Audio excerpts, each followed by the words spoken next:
ಇದೀಗ ಮುಖ್ಯ ಅಭ್ಯಾಗತರಾಗಿರುವ ಶ್ರೀ ಅರವಿಂದ್ ಹೆಬ್ಬಾರ್ ಅವರ ಮಾತುಗಳಿಗೆ ಕಿವಿಯಾಗೋಣ.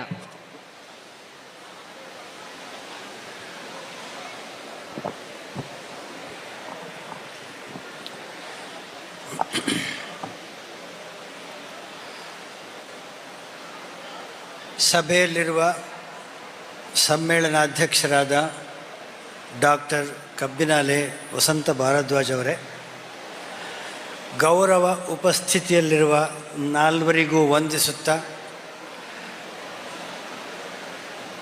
ಗೌರವಾನ್ವಿತರಾದ ಶ್ರೀ ಹರಿನಾರಾಯಣ ಆಸಣ್ಣವರಿಗೂ ನಮಸ್ಕಾರಗಳನ್ನು ಹೇಳುತ್ತಾ, ಈ ಮಧ್ಯಾಹ್ನದ ಗೋಷ್ಠಿ ಸಭೆಯಲ್ಲಿ ಪಾಲ್ಗೊಂಡಿರುವ ನಿಮಗೆಲ್ಲರಿಗೂ ಸ್ವಾಗತಪೂರ್ವಕ ವಂದನೆಗಳನ್ನು ಹೇಳ್ತಾ, 20 ರಿಂದ 22 ನಿಮಿಷಗಳವರೆಗೆ ನಿಗದಿಪಡಿಸಿದ ಸಮಯದ ಒಳಗೆ ಸಂಗೀತ ಸ್ವಾದದ ವಿಚಾರ 4 ಮಾತುಗಳನ್ನು ಆಡಲಿಕ್ಕೆ ಪ್ರಯತ್ನಿಸ್ತೇನೆ. ನಾನು ಸಸ್ಯಶಾಸ್ತ್ರ ಪ್ರಾಧ್ಯಾಪಕ,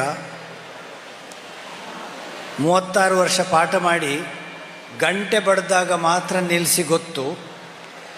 ಇವತ್ತು ನಾನು ಮಾತನಾಡಿದ್ದು ನಿಮಗೆ ಸಾಕಾಯಿತು ಅಂತಾದರೆ ಏನಾದರೂ ಸಿಗ್ನಲ್ ಕೊಡಿ, ಆಗ ನಿಲ್ಲಿಸ್ತೇನೆ, ಅಥವಾ 22 ನಿಮಿಷದ ಒಳಗೆ ಮುಗಿಸಲಿಕ್ಕೆ ಪ್ರಯತ್ನಿಸ್ತೇನೆ.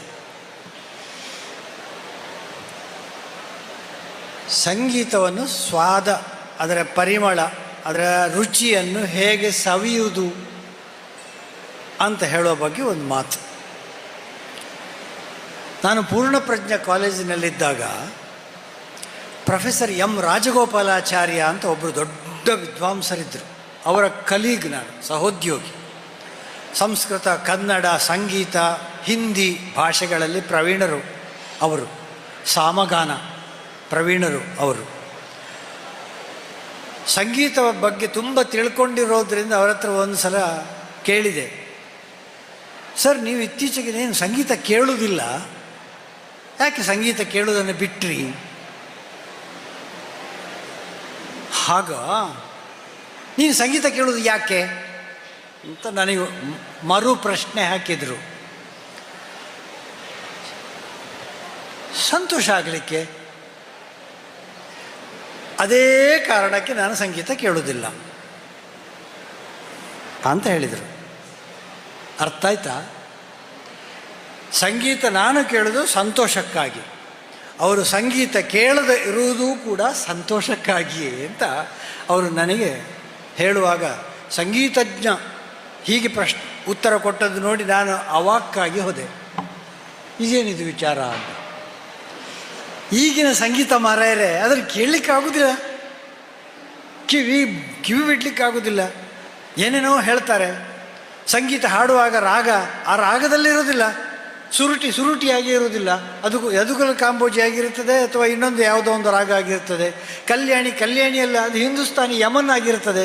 ಇದನ್ನೆಲ್ಲ ಕೇಳಿ ಯಾಕೆ ಸಹಿಸ್ಕೊಳ್ಬೇಕು, ಬೇಡ ನನಗೆ ಅಂತ ಕಟ್ಟುನಿಟ್ಟಾಗಿ ಔಟ್ರೈಟ್ಲಿ ರಿಜೆಕ್ಟೆಡ್.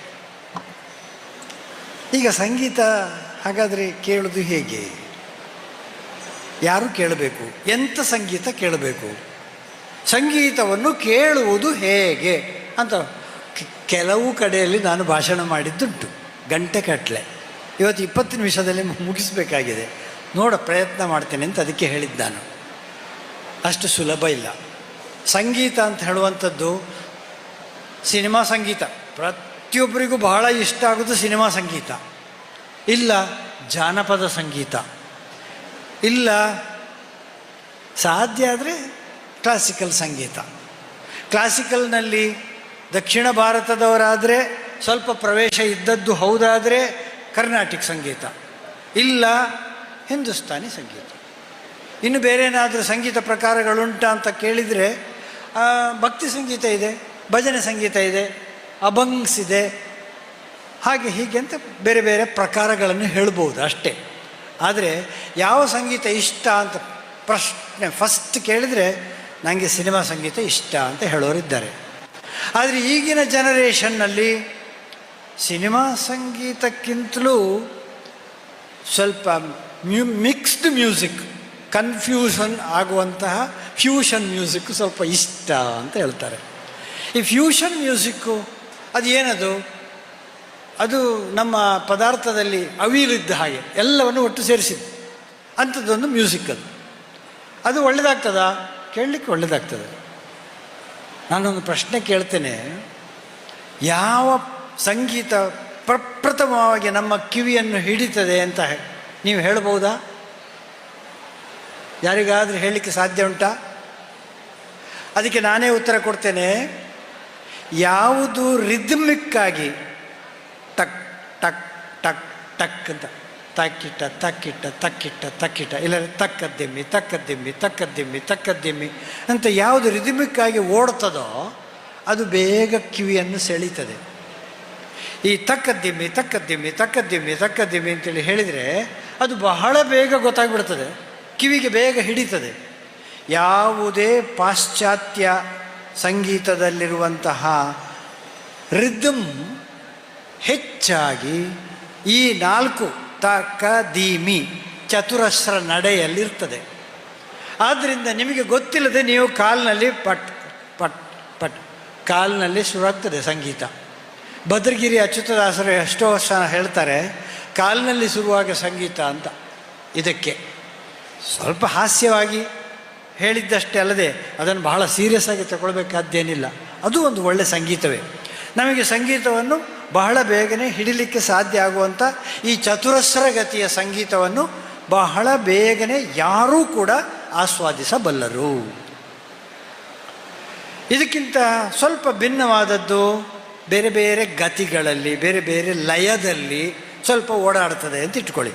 ಸಿನಿಮಾ ಸಂಗೀತದಲ್ಲಿ ಅಲ್ಲಿ ಭಾವ ಇದೆ, ಅಲ್ಲಿ ಯಾವುದೋ ಒಂದು ಭಾವೋತ್ಕಟತೆಯನ್ನು ಅದು ಹೇಳಿಕೊಳ್ಳುವಂತಹ ಒಂದು ಶಬ್ದವೋ ಅಥವಾ ನಾಟಕೀಯತೆಯೋ ಅಲ್ಲಿ ಬಂದು ಸೇರಿರುತ್ತದೆ. SP ಬಾಲಸುಬ್ರಹ್ಮಣ್ಯಂ ಅವರು ಹಾಡಿದ ತಕ್ಷಣ ಅಬ್ಬ ಅಂತ ಹೇಳಿಬಿಡ್ತೀರಿ. ಯಾಕಂದರೆ ಅದು ಅಲ್ಲಿ ಆ ಭಾವೋತ್ಕಟತೆಯನ್ನು ಅವರ ಧ್ವನಿಯಲ್ಲಿ ಬಹಳ ಪರಿಣಾಮಕಾರಿಯಾಗಿ ಹೊರಗೆ ಹಾಕ್ತಾರೆ. ನೀವು ತಲೆ ಅಲ್ಲಾಡಿಸಿಬಿಡ್ತೀರಿ, ಚೆನ್ನಾಗಿ ಆಗಿದೆ ಅಂತ. ಅಲ್ಲಿ ಈ ಗತಿ ಅಥವಾ ಚತುರಸ್ರ ಗತಿಯೋ ಯಾವುದೋ ಒಂದು ಗತಿ ಅಂತೇಳಿ ಹೇಳಿದೆ ಅಲ್ಲ, ಅದಕ್ಕಿಂತ ಮೀರಿದ ಒಂದು ವಿಷಯ ಅಲ್ಲಿದೆ. ಅದು ಭಾವೋತ್ಕಟತೆ, ಅದು ಸಾಹಿತ್ಯ ಮಾಡುವಂಥ ಕೆಲಸ. ಅಲ್ಲಿ ಬರುವಂತಹ ಸಾಹಿತ್ಯದಿಂದ ನೀವು ಅದನ್ನು ಭಾಳ ಚೆನ್ನಾಗಿದೆ ಅಂತ ನೀವು ಹೇಳ್ತೀರಿ.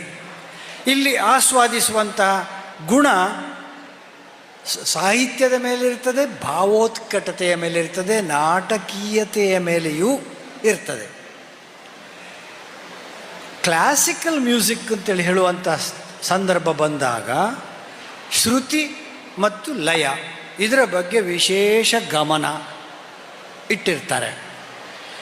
ನಮ್ಮ ದಕ್ಷಿಣ ಭಾರತದವರು ಕರ್ನಾಟಕ ಸಂಗೀತವನ್ನು ಹಾಡಿದರೆ ಹಿಂದೂಸ್ತಾನಿಯ ಅಥವಾ ಉತ್ತರ ಭಾರತದವರು ಹಿಂದೂಸ್ತಾನಿ ಸಂಗೀತವನ್ನು ಹಾಡ್ತಾರೆ.